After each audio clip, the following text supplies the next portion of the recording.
Halo, perkenalkan nama saya Sindang Pusikasari, NIM G0023168 dari kelompok B10. Jadi di video kali ini saya akan menjelaskan tentang anatomi abdomen, rektum propium, dan juga peritoneum.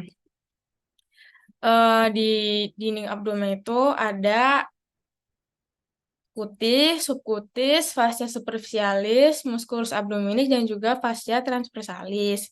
Pertama, saya akan menjelaskan tentang dinding abdomen yang anterior. Jadi, pada sisi kanan abdomen tampak musculus transversus abdominis. Ada juga lamina anterior dari rectus atau vagina musculi recti abdominis.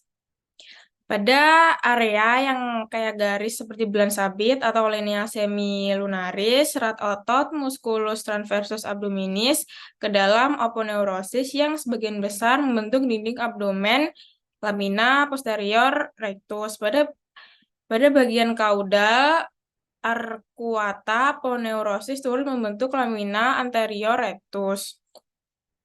Lamina anterior rectus dibentuk di bagian atas dari sebagian aponeurosis musculus obliquus internus abdominis dan aponeurosis musculus transversus abdominis.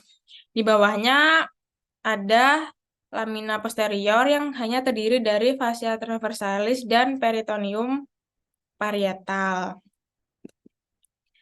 Lalu dinding abdomen yang musculus rectus abdominis dan piramidalis tersimpan di dalam jaringan ikat padat vagina musculi recti abdominis yang dibentuk dari aponeurosis otot abdomen atau musculus obliquus externus abdominis, obliquus internus abdominis, dan transversus abdominis, serta fascia transversalis dan peritoneum parietal dalam dinding abdomen.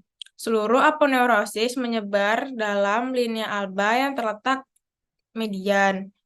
Struktur rectus berbeda pada bagian atas dan bawah. Batasnya adalah linea arcuata.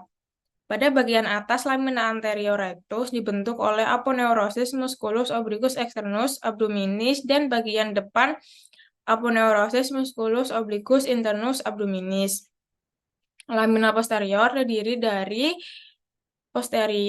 dari bagian posterior aponeurosis musculus obliquus internus abdominis, aponeurosis musculus transversus abdominis, serta fascia transversalis dan peritoneum parietal.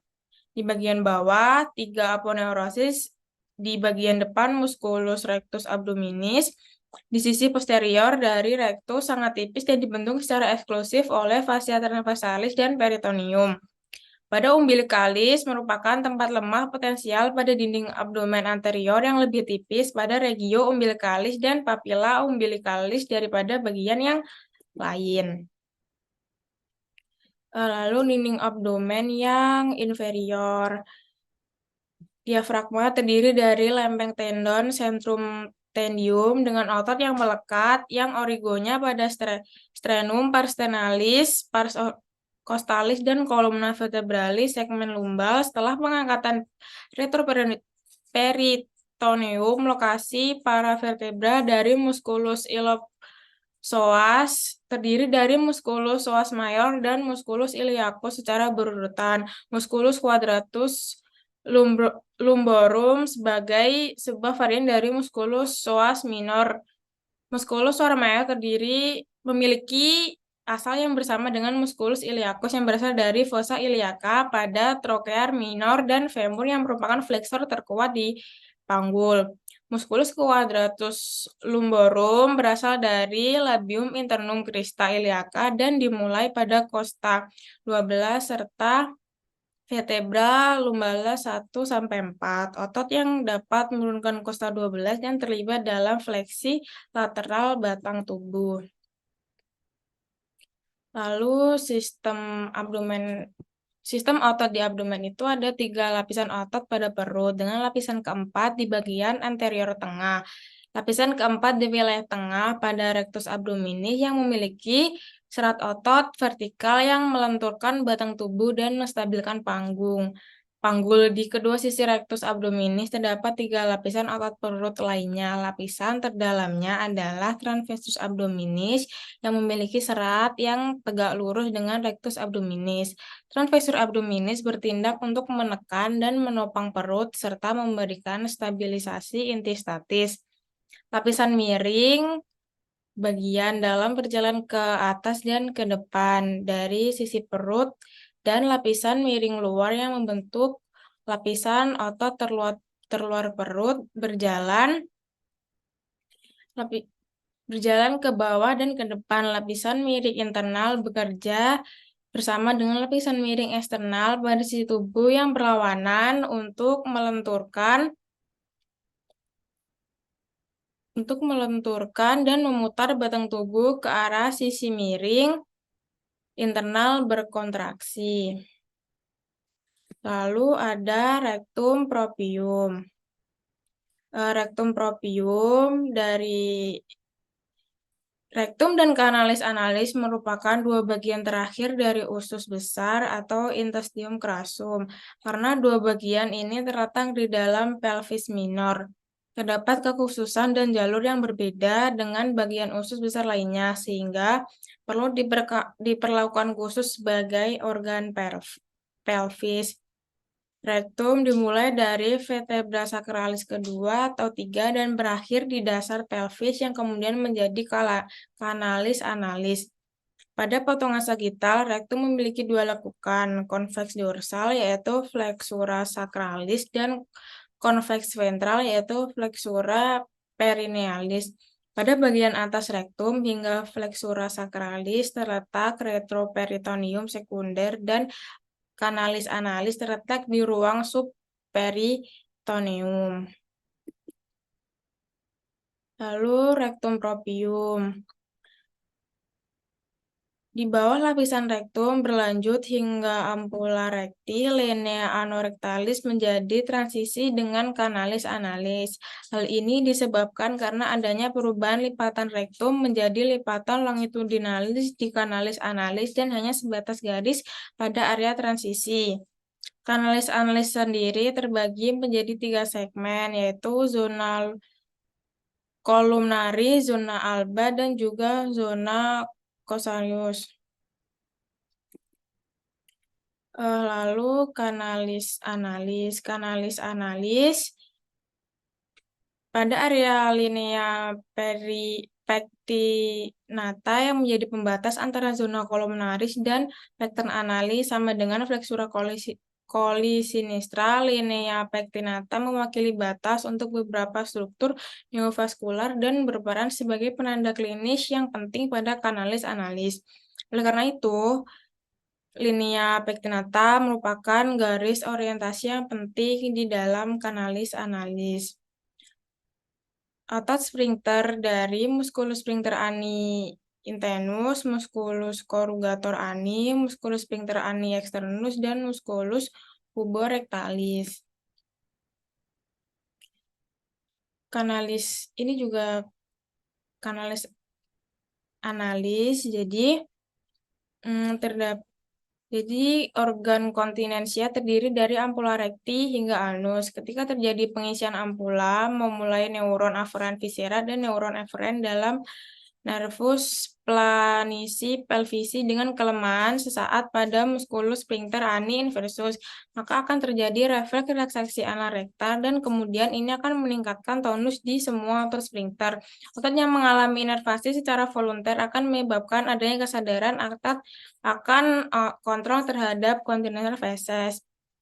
Pertama, musculus puborectalis bagian dari musculus levator ani ini ditemukan dalam keadaan permanen kontraksi. Yang kedua, musculus sphincter ani externus memiliki fungsi pengatur karena akan menginduksi peningkatan tonus musculus sphincter ani internus ketika pergerakan usus perlu dicegah. Lalu ada musculus ani internus menjamin 70% performa kontinensia dan merupakan pusat organ kontinensia. Lalu ada musculus corrugator ani, otot longitudinal yang tertanam di dalam kulit perianal dan melanjut ke bagian dalam. Lalu ada neurovaskularisasi dari rektum dan anus. Yang pertama ada arteri rectalis superior, yang kedua ada arteri rectalis media, dan yang ketiga ada rectalis inferior. Lalu untuk venanya ada vena rectalis superior dan vena rectalis medior serta vena rectalis inferior. Lalu peritoneum. Jadi peritoneum adalah sebuah lapisan tipis dan licin yang melapisi bagian dalam dinding abdomen dan membungkus seluruh atau sebagian viscera abdomen. Fungsi dari peritoneum itu sebagai pelumas untuk mencegah gesekan antar viscera abdomen dan juga menyimpan lemak serta mempertahankan terhadap infeksi dan sebagai alat penggantung organ viscera, serta mempercepat absorpsi obat yang dimasukkan secara intraperitoneal. Lalu peritoneum dibedakan menjadi dua, yaitu peritoneum parietal, lapisan yang melapisi bagian dalam dinding abdomen dan menjadi bagian dari dinding abdomen. Peritoneum visceral adalah lapisan peritoneum yang melapisi langsung permukaan organ viscera abdominis, baik sebagai permukaan organ maupun seluruh permukaan organ. Lalu ada duplikator peritoneum. Kedua lapisan peritoneum itu membentuk suatu organ yang disebut cavum peritonei atau peritoneal cavity. Dalam keadaan normal, cavum ini berisi sedikit cairan sirosa. Cairan ini berfungsi melubrikasi permukaan peritoneum sehingga viscera bisa bergerak satu sama lain tanpa adanya friksi atau gesekan, serta memungkinkan gerakan-gerakan digesti. Lalu ada duplikator.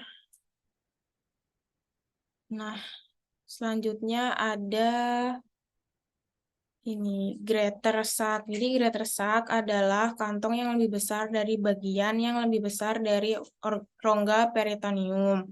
Selanjutnya dibagi menjadi dua kompartemen oleh mesenterium usus besar melintang. Kompartemen suprakolik terletak di atas mesokolon melintang dan berisi perut, hati, dan limpa. Untuk kompartemen infrakolik terletak di bawah mesokolon melintang dan berisi usus kecil, besar, dan naik, usus besar, naik, dan turun. Lalu ada lesser sac. Lesser sac adalah kantung yang lebih rendah, terletak di bagian perut dan omentum yang lebih rendah. Ini memungkinkan perut untuk bergerak bebas melawan struktur posterior dan lebih rendah darinya. Bursa omentum terhubung dengan kantong yang lebih besar melalui lubang di bursa omental. Terus lalu yang terakhir ada foramen Winslow. Foramen Winslow adalah keanehan bagi ahli anatomi. Foramen Winslow ini didefinisikan sebagai superior oleh lobus caudat hati dan secara dorsal oleh vena cava inferior. Bagian bawah ditentukan oleh duodenum dengan ligamentum hepatoduodenal berfungsi sebagai batas ventral. Foramen Winslow adalah satu-satunya komunikasi alami antara rongga peritoneum yang lebih besar dan kantung yang lebih rendah. Sekian video dari saya. Terima kasih.